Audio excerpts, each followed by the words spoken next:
ఎలా అనిపిస్తోంది?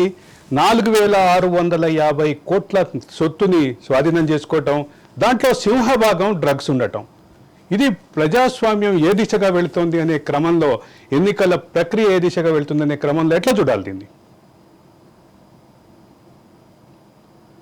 పద్మనాభరెడ్డి గారు, ఇప్పుడు ఎన్నికల్లో రాను రాను చాలా ఖర్చుతో కూడుకున్న పని అవుతుంది.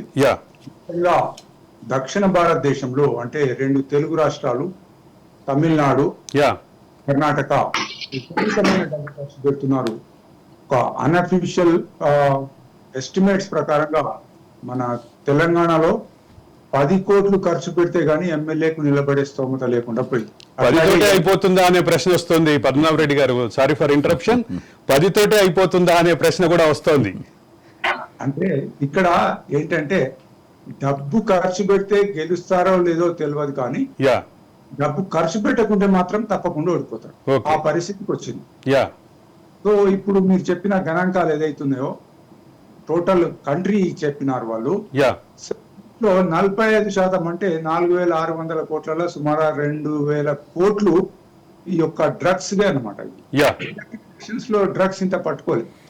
దురదృష్టం ఏంటంటే డ్రగ్స్ అన్నది మొత్తం దేశం అంతా విస్తరిస్తుంది.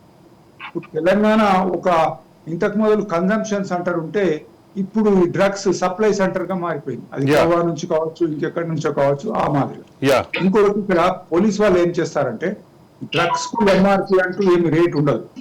వీళ్ళు ఏదో దాన్ని హైప్ చేసేసి ఇంత పట్టుకున్నామో అది ఇంటర్నేషనల్ మార్కెట్ లోపల 500 కోట్లు 400 కోట్లు అని చెప్తారు. సో డ్రగ్స్ ని మనం తీసేద్దాం, దాని విలువ తీసేస్తే ఇప్పుడు పట్టుకున్నది సుమారుగా 2,500 కోట్ల, 2,500 కోట్లు అనుకుందాం.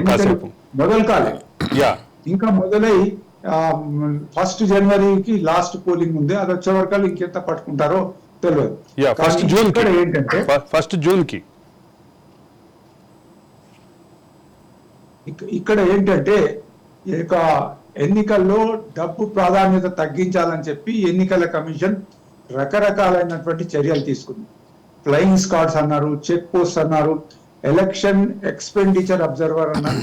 అందరు ఉన్నారు కానీ డబ్బు పంపకం జరుగుతూ ఉంది, డబ్బు ఖర్చు అవుతా ఉంది, మద్యం ఏరులై పారుతా ఉంది, కులాల పేరు మీద మతాల పేరు మీద పార్టీలు జరుగుతూ ఉన్నాయి. అంటే ఎలక్షన్ యొక్క కండక్ట్ లోపల లోపమున్న ఒకటైతే ప్రజలు డిమాండ్ అండ్ సప్లై థియరీ ఉన్నది. ప్రజలు డబ్బు అడుగుతున్నారు, రాజకీయ నాయకులు ఇస్తా ఉన్నారు. సో ఈ విధంగా ఎన్నికలన్నా ఇప్పుడు ఫేర్ గా జరగడం లేదు, ఫ్రీగా జరుగుతున్నాయి. అంటే ఎక్కడ బూత్ క్యాప్చరింగ్ కానీ బలవంతంగా ఓట్లు వేయడం కానీ అటువంటి జరగడం లేదు. ఒక టెక్నాలజీ బాగా డెవలప్ అయింది, ప్రతి దగ్గర కెమెరాస్ ఉన్నాయి, తర్వాత స్ట్రైకింగ్ ఫోర్సెస్ ఉంటున్నాయి. కాబట్టి మొత్తం దేశం మీద ఈ సుమారుగా 90 కోట్ల ఓటర్లను ఎలక్షన్ కండక్ట్ చేయడం అన్నది చాలా గొప్ప విషయం.